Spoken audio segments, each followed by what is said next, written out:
बरेली नगर निगम के जोन 4 में सफाई मित्रों की हड़ताल से सफाई व्यवस्था पूरी तरह प्रभावित हो गई है। पिछले 3 दिनों से घरों से कूड़ा नहीं उठ रहा, जिससे मोहल्लों और सड़कों पर गंदगी के ढेर लग गए हैं। भीषण गर्मी में बदबू और संक्रमण फैलने का खतरा भी बढ़ता जा रहा है। सफाई कर्मियों का आरोप है कि ठेकेदार यूनिस खान के माध्यम से उन्हें केवल 3000 से 6000 रुपए तक का मानदेय दिया जाता है। इतना ही नहीं, यह भुगतान भी समय पर नहीं मिलता और कई बार 1.5 से 2 महीने बाद पैसा दिया जाता है। कर्मचारियों का कहना है कि इतनी कम रकम में परिवार चलाना बेहद मुश्किल हो गया है। हड़ताल कर रहे सफाई मित्रों ने ठेकेदार यूनिस खान पर गंभीर आरोप लगाए हैं। उनका कहना है कि जब उन्होंने बकाया वेतन और मानदेय बढ़ाने की मांग की तो उन्हें डराया धमकाया गया। आरोप है कि FIR दर्ज कराने तक की धमकी दी गई, जिससे कर्मचारियों में भारी नाराजगी फैल गई है। सफाई मित्रों ने सरकार और नगर निगम प्रशासन से मांग की है कि उनका मानदेय कम से कम 15,000 रुपए किया जाए और समय पर भुगतान सुनिश्चित किया जाए। कर्मचारियों ने चेतावनी दी कि मांगे पूरी न होने तक आंदोलन जारी रहेगा। हड़ताल में मोतीलाल, विकास, अमित, ममता, राकेश, किशोर, दीपक, आर्यन, भोलू, छोटेलाल, अमन, विवेक और अभिषेक सहित सैकड़ों सफाई मित्र मौजूद रहे।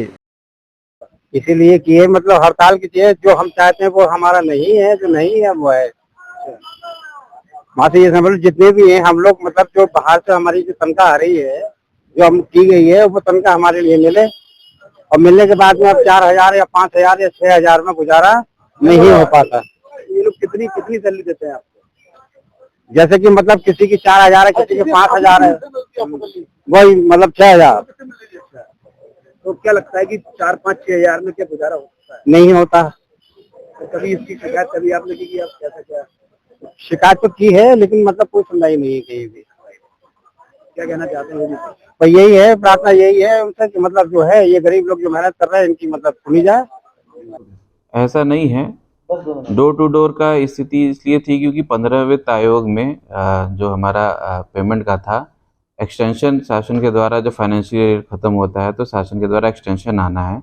अभी एक्सटेंशन हमें प्राप्त नहीं हुआ है, जिसके कारण कि वो जो उनका बिल है उसका भुगतान नहीं हो पाया है।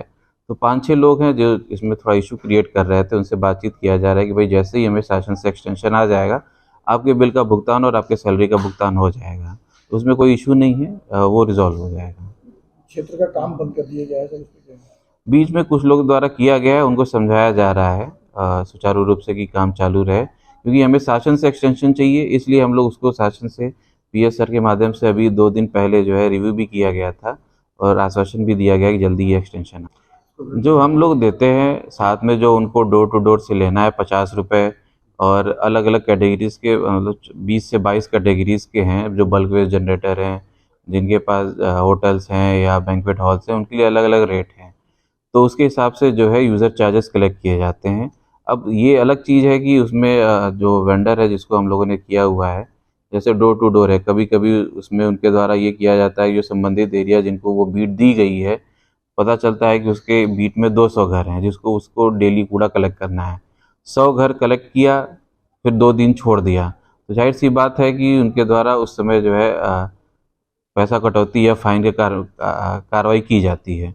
उसकी तरह जैसे हम लोग भी यहाँ पे फाइन इम्पोजिशन का कार्रवाई करते हैं अगर कहीं सर्विसेज का होता है, उसकी तरह वेंडर भी किया जाता होगा। जायज़ बात है, जहाँ पे सर्विस अगर लैग रहेगा, डेफिशिएंसी रहेगी, वहाँ पे फर्म जो है कार्रवाई करती होगी। हम लोग भी यहाँ पे अपनी तरफ से कार्रवाई करते हैं। मुझे नहीं लगता है कि जो है ये जो आप लगा रहे हैं उनकी कारण रुकावटें आ रही हैं।